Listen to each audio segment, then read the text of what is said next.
Nos vamos a hablar de las votaciones del domingo en Ecuador, de las primeras lecturas que ya podemos hacer sobre estos resultados, claro, del futuro de la agenda política del presidente Guillermo Lasso. Le agradezco que me acompañe desde Washington la exministra de Gobierno del Ecuador, María Paula Romo. Gracias, buenas tardes, María Paula. Preguntarle en estos términos, ¿acaso los primeros resultados sugieren que la ciudadanía extraña al correísmo o es un rechazo al gobierno del presidente Lasso? Buenas tardes, Gabriela. Muchas gracias por la invitación. Creo que los resultados tienen varias lecturas. El uno, efectivamente, el correísmo mantiene un electorado que es significativo. Esto no es una sorpresa. Lo tuvo en la elección anterior, en la presidencial, lo tuvo también en las últimas elecciones locales y mantiene un electorado que es importante.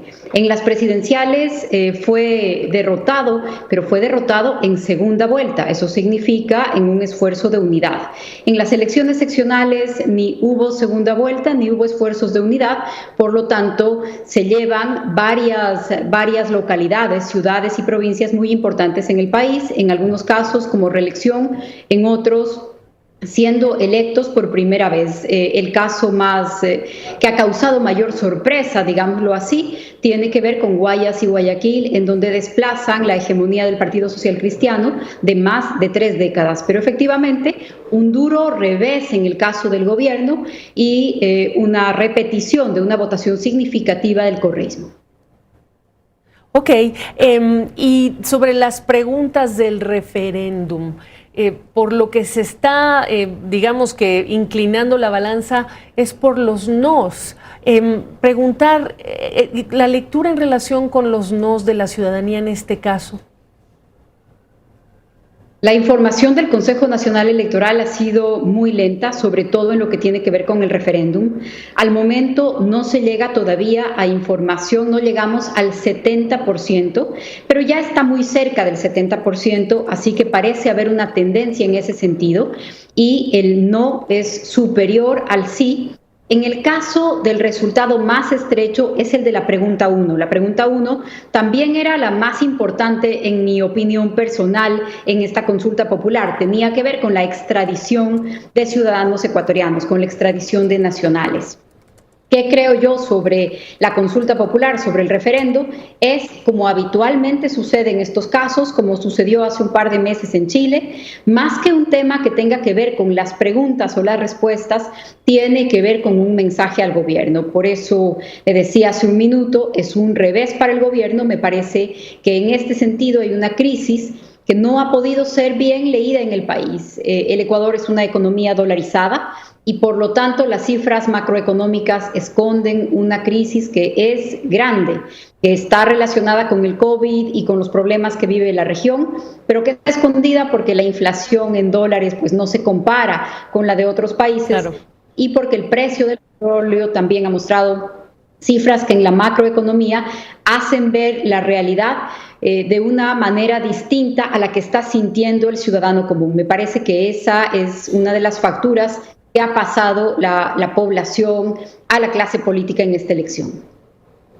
Desde la distancia uno se pregunta si la clase política o incluso los estrategas políticos del presidente Lasso no previeron un escenario como el que estamos viendo en este desenlace, que si bien es preliminar, pues ya hay ciertos, digamos, visos de ese rechazo, y entonces ¿con qué capital político se levanta la agenda política de Lasso?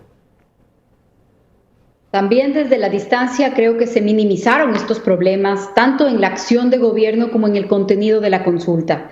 La preocupación por los asuntos cotidianos hoy está en la mente de los ecuatorianos con mucha mayor gravedad que los temas institucionales, por ejemplo. Entonces, creo que en el diseño de la consulta se subestimaron estos temas, la gravedad de la crisis, como le decía, una crisis escondida a veces por la macroeconomía y por las cifras, pero que está ahí, que se refleja en las cifras de empleo, que se refleja en las de pobreza, en las de migración, incluso en los datos sobre hambre. Están ahí, están en la región, están en el Ecuador y me parece que han sido minimizados. Esto le pone al gobierno en una situación de poco oxígeno por el momento. Habrá que ver si es capaz de construir y reconstruir puentes con otros sectores. en ese qué hacer después del resultado, una vez que se confirmen y se conozcan, ¿se ameritarían renuncias de gabinete, pensando que además las elecciones en el Ecuador, entiendo yo, son hasta 2025? El gobierno del Ecuador se encuentra a mitad de periodo, efectivamente, aún no cumple 2 años en el poder, y sí esperaría que este resultado obligue a una gran revisión de lo que está haciendo no solamente el gobierno, es también un llamado de atención para otras fuerzas políticas en el Ecuador. Creo que es una reflexión sobre la importancia de la unidad. La fragmentación política ha pasado una factura muy dura, sobre la necesidad de atender los problemas cotidianos de la población que están ahí, que son muy agudos. Creo que es parte de la agenda que se va a plantear en los próximos días. También me parece que vale la pena mirar figuras que emergen de esta elección, figuras nuevas que configuran, que son tal vez los cuadros del nuevo escenario político nacional, no solamente entre los triunfadores, sino entre quienes han dado grandes sorpresas. En Quito, la candidatura de Pedro José Freire, por ejemplo; en Guayaquil, la de Pedro Pablo Duarte; en Cuenca, también varias candidaturas importantes, la de Adrián Castro, por ejemplo. Así que me parece que de la elección, además de lo que hemos comentado, emergen los nuevos cuadros del escenario político nacional y local.